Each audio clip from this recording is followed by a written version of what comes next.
Kiara, Southside, Kiara, Easton, Kiara, Weston, Kiara, on my H-Town, Kiara, Seafield, Kiara, 804, Kiara, we them real Kiara. niggas, yeah. 2 up, 2 down, Rich Town. 2 up, 2 down, Rich Town. 2 up, 2 down, Rich Town. It's the Kiara Lee Show. Rich Town.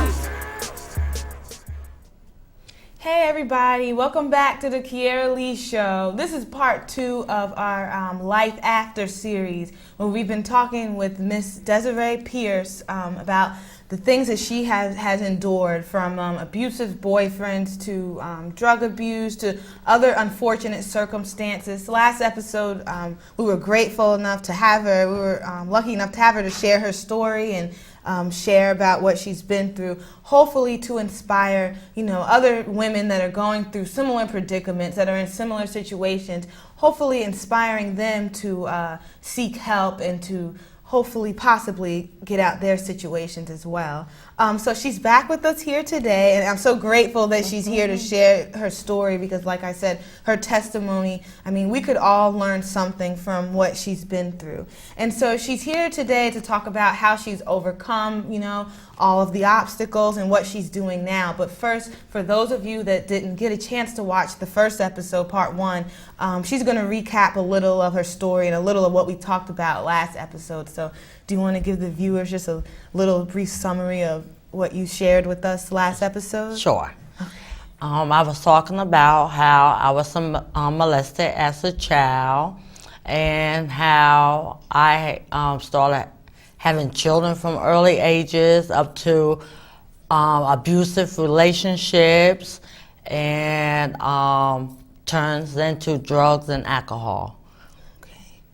Wow. So you touched on a lot last week, and for those of you that didn't get to watch, you really missed out because you've really been through a lot. And I just want you to share a little bit more on anything that you talked about last week that you want to share with those that didn't watch, that some of the more provoking things, or Well, like I said, from the age of 5 up until 9, I was being abused by my brother. And as a young child, 9 years old, I had to start stealing to feed myself and my sisters. I never felt loved. I felt that I was adopted, and by me out there seeking for love, I went into bad relationships where my relationships was very abusive, physical, mentally, verbally abusive.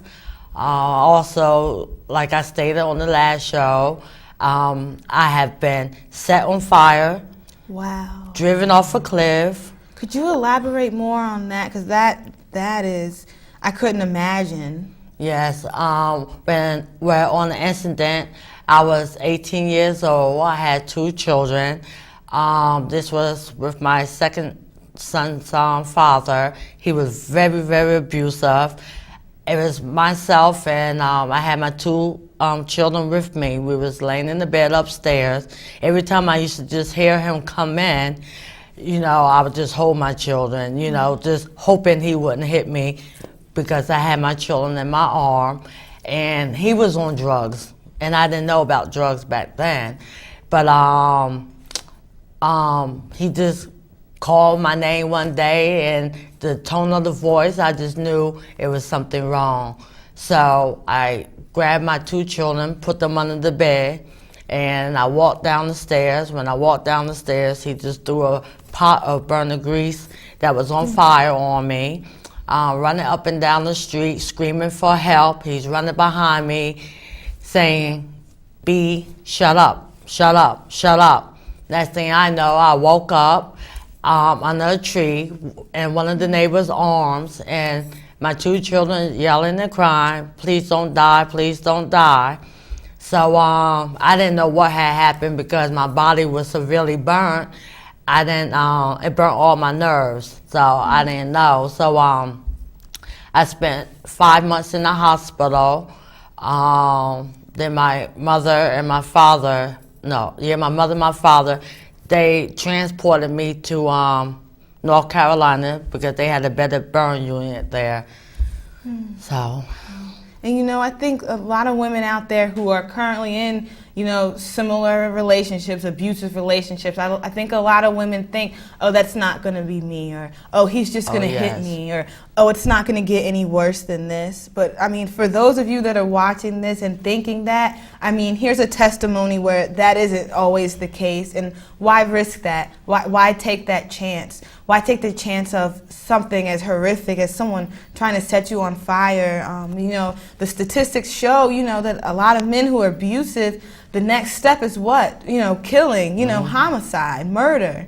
And, you know, who wants to take that risk? So I just urge you, if you're watching this, don't take it lightly. As Ms. Pierce is saying, you know, things can happen. You never know what life will throw your way, let alone dealing with a man that's abusive. So I think there's definitely a lot to learn from your story. Yes. So now, you know, you've gone through a lot. You have gone through many challenges and obstacles. How did you overcome those obstacles? How did I overcome my obstacles? First, it had to come within me. Okay. Because I had been to plenty of rehabs before, but that wasn't my choice. It was either court order or through Child Protective Service, and that didn't work. I had to make it up in my mind. I was sick and tired. And I was sick and tired of living that life, missing my children, not having my children with me, knowing that my children, you know, was being abused, losing my kids. And I just got down on my knees and I prayed and I asked God to please help me, take the desires out of me for drugs and alcohol, help me be a better person and to love myself. Because if you don't love yourself, who else is going to love yourself? I love you. And I went through a lot of ups and downs, but I thank God that I'm here today. I have all of my children with me today. I mean, I have a son that lives in Arizona, but he's in my life, and I thank God for that. I have a daughter that just moved back to South Carolina. She's my oldest, but she's been back in my life. And, you know, I just thank God that I'm able to go around and share my story. Before I moved to Richmond, Virginia, I used to go and speak about my life, where I am and where I used to be. I used to be in a newspaper. I used to go every October and be on TV for the Candlelight Vigil for domestic violence. Wow. And for all those who is going through, you don't have to go through by yourself. There's organizations, there's mental health services, there's counselors, there's people out there that really do love and care about what happens to us. We just have to make that first step, because don't never use that word, you can't, because you can. If I could do it, I know you can do it. That's some very wise advice. Yes. So, And also, I wanted to say, because if you have children, put your children first.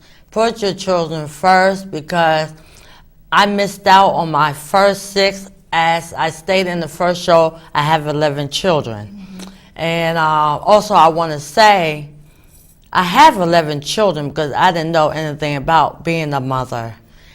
If I knew of what I needed to do as being a parent, I wouldn't have had so many children, because being a parent is very, very hard. Mm-hmm. And I was just having babies as having babies because I was looking for that love. Mm-hmm. I was looking for somebody to love me back.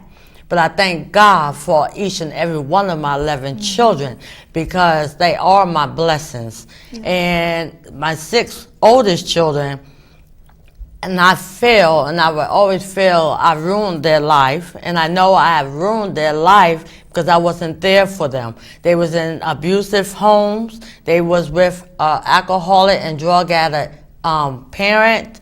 And I mean, But now all I could do is encourage my children. Don't give up. You still have a life ahead of you. You can do whatever you set your heart out to do.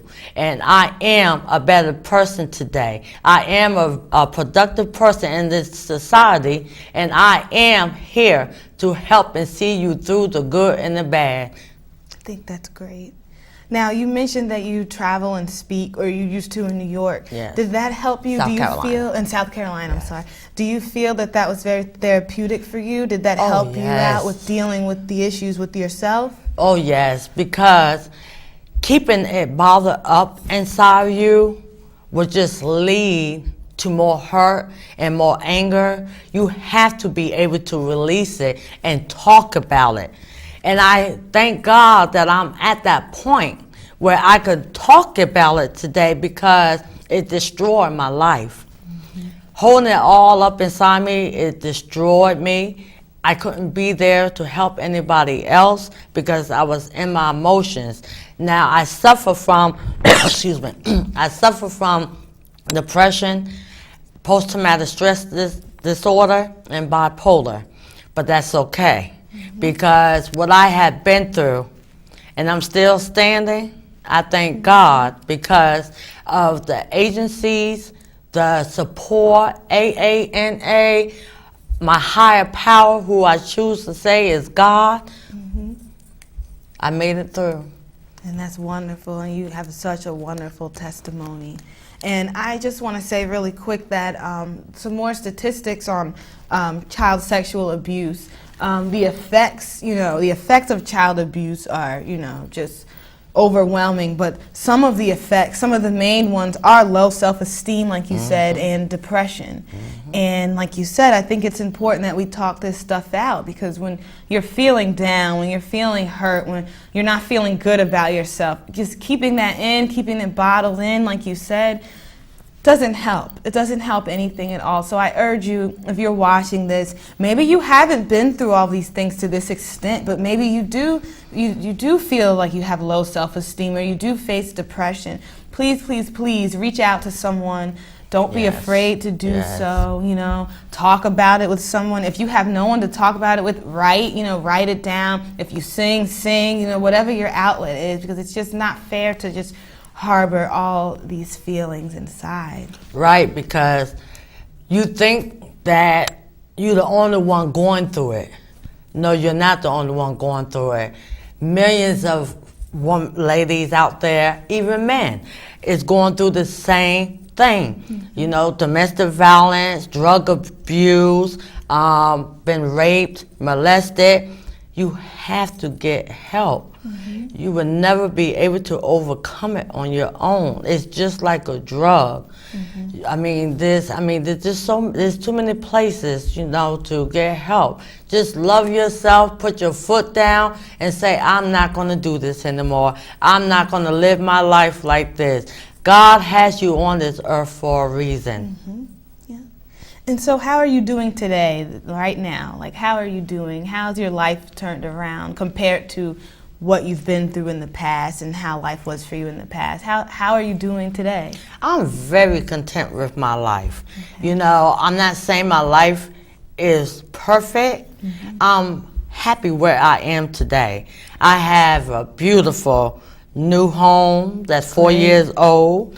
I have my children. I'm able to talk to my children. We have our struggles, ups and downs, but we could sit and talk about it and deal with the situation without me having to run to a bottle or run to the corner and get me a rock to be able to talk about it.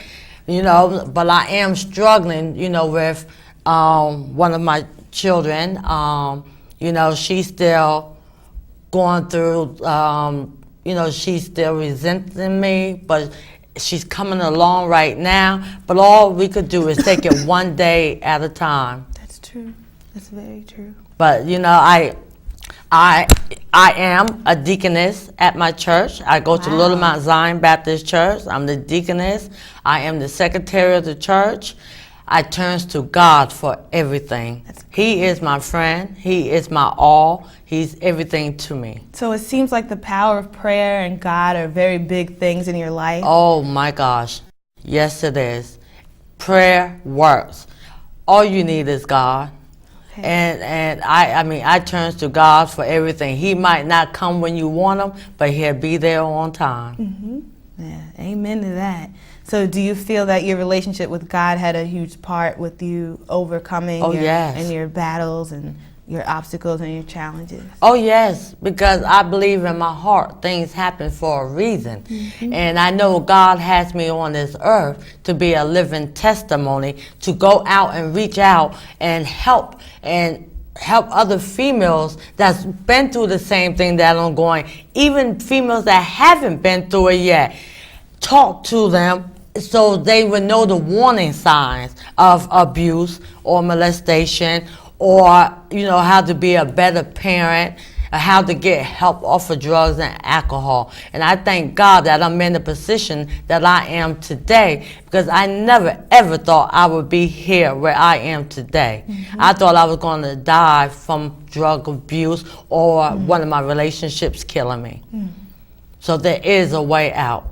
And it's important that we let people know that there is a way out. No matter what you're dealing with, there is a light at the end of the tunnel. Yes, it is. So do you feel like that what you've gone through, like a lot of people ask this question to everyone, like, do you have any regrets in your life? Do you live with any regrets?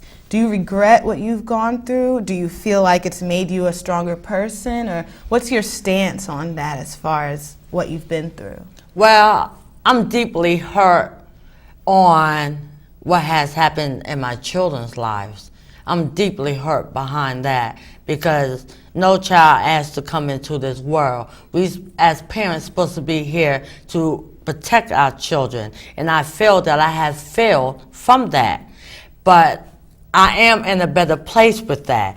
I used to beat myself up over that, but by having counseling and talking about this situation, things happen for a reason, and all I could do is move on from that and grow, and I learn from my mistakes. I just thank God that I'm able to be here for them now. Yep, that's what counts. It's really what counts. So we talked a lot about domestic violence and domestic abuse, but as far as molestation is concerned, like I keep saying, there are people that are watching this show that are going through similar battles, but are just too afraid to reach out, speak up, or don't know what to do. To that child, that little girl or that little boy that's watching this right now, that is unfortunately being molested by a family member or a friend or someone in the neighborhood or someone they don't even know, that child that's afraid, that's being touched, or God forbid, whatever they're going through, what advice would you tell that child that's watching right now? I would tell that child, it's not right whatever they're doing to you. It's not right for them to touch you at all. Do not be afraid. You have to tell and reach out to somebody. Okay. And don't never feel that it's something that you did wrong. And it's so hard it's so, people say the phrase easier said than done. Yes. It's so easy, I guess, for us to say, tell or do this, do that, versus being the person on the other side that's going through it and that's actually living this. But like you said, it's just so important to do that, or you might never escape this. You might live this life forever, and it's just so many children. It's such a shame are being molested and being sexually abused, and just being manipulated by adults and being told, if I tell, then I'm going to do X, Y, Z to you, or I'm going to do this to your family, and things like that, just to terrify poor innocent children. And most of it comes within the family, comes from the family. But you have to tell. You have to tell, because it's going to destroy your life. It's going to destroy your life. So out of everything that you've gone through, what would you say was the most significant or the most painful thing that you've endured, or the thing that most made you think to, seek out help or change, or like what was the most significant moment? Not out of having my everything? children with me, not having my children, knowing that I'm not there. I don't know what's happening to them, if they're dead or alive. Yeah, I just needed my children. And so what advice would you give someone, because there may be someone watching that has a child that they're having trouble with, or that they're not close with, or a child that might be in foster care that was taken from them, or they might be going through that very same situation. Are there any words to even give advice? Oh, Is there yes. any advice to even give? I mean, what would Yes, you tell it is. someone? Mothers, fathers, don't abandon your children. Put your children first. They are our life. They need us. They need our protection. They need our love. Just like I had children in foster care. They was badly abused in foster care. So please, just love yourself so you can love your children. Don't let your children suffer from our mistakes. You have to learn how to put your children first, which I didn't, but I know and I learned, and I am here now. And you had mentioned that you would go around and speak on, on what you've been through and helping other women Oh, yes. in South Carolina. Is that something that you'd be interested in picking up again here in Richmond? I would love to. I would love to. If I could help another soul, it would be a blessing to me. Because nobody on this earth should have to go through any child molestations, any rapes, any abuse from, I don't care who it is. We're all human. We're all on this earth for the same reasons. And I would love to reach out and help a hand. Because I think, you articulate your story very well, and, you have a lot of advice to offer and a lot of wisdom to offer. I think it'd be great if, you started speaking on this issue here in Richmond, or even had some sort of outlet where you could help people, whether it be a website or whether it be something where, you can help girls and young women with this, because I think there's a lot to learn from what you have to share. And sometimes it just takes a hug. So for all those females out there that is suffering, hurting, depressed, and scared, my arm goes around you right now. I think that's great, just to be able to talk about this and just to be able to extend yourself. I think it's wonderful what you're doing, just talking about it, because there are a lot of women that won't talk about what they've been through. There's a lot of women that have been through similar things, or maybe even worse, and will never say anything about it, never speak on it. But when you talk about it, like when I asked you before, is it therapeutic? It helps so much. It is very therapeutic, Yep. very much. It tore my life up, keeping all this inside me all these years. I was afraid, I was ashamed to talk about it, but no more. Once I shared the first time a little bit on my story, and I was in a group, and other people was telling this story, hey, that's me. So once you realize other people went through the same thing, it's easier, because it's letting you know it's not you. It's not you. And you don't have to go through this alone. Yeah. Well, I anticipate you going and speaking around here. I really want you to, if you can't tell, because I will. I think you just have so much to offer, and I think it's so very much needed.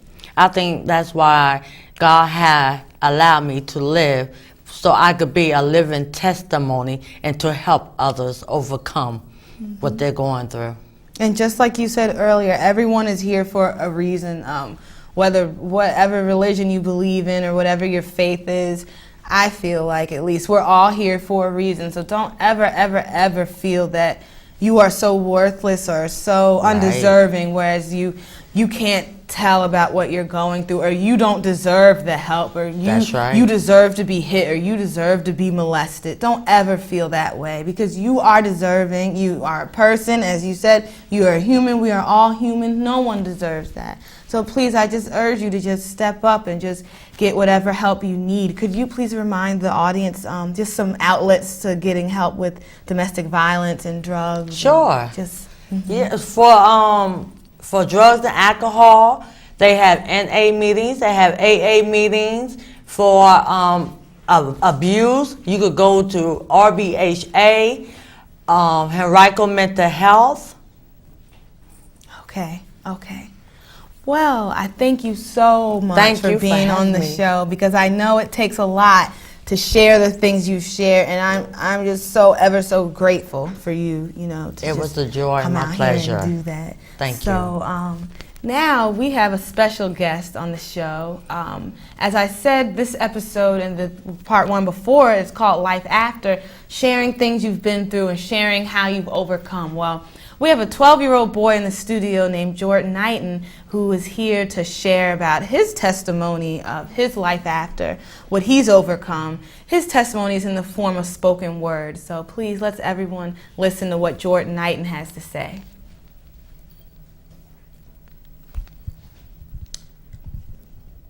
Name, Jordan Amir Knighton. When? May 30th, 2001. Where? Chippenham Hospital. How? That was between Rakia and Leroy. Actually, I was not born alone. My twin sister, she was with me. I was the firstborn of that union. The pain of a 12-year-old rolls deep, and I ain't no punk. I love my mother, my sister. They said you the man of the house now, and I don't know how, but I ain't no punk. They said take care, be there, you swear? I love my mother, my sister, and my sister. And I ain't no punk. I worry. They ask why. It's because I know me, and I ain't no punk. He left one day. I wanted him to stay. He went far away. He said it would be okay. I love him anyway. I worry. I said hurry, hurry, hurry. I wear 60 dreads in my head over 12 years. 60 divided by 12 is 5. He did 5. He said he would. He knew he should when he could. It's all good. But still, I worry. But still, I ain't no punk. He came with respect. He came correct. Ain't no neglect. My father, my dad, the man with the plan. No, you don't understand. He is my hero, my dude, my dog, my boy, my man, my example. You ask me why? Why? Because I ain't no punk. We got future, it's bright. His eyes light up at the sight of me. Name, Jordan Amir Knighton. When? May 30th, 2001. Where? Chippenham Hospital. How? That was between Rakia and Leroy. Grown folk stuff. Woo! Wow! Amen. This for my north side, Kiara. south side, Kiara. east end, Kiara. west end, Kiara. for my H-town, Kiara. Seafield, Kiara. 804, Kiara. we them real, Kiara. yeah, 2 up, 2 down, rich town, 2 up, 2 down, rich town, 2 up, 2 down, rich town, Kiara Lee Show. rich town.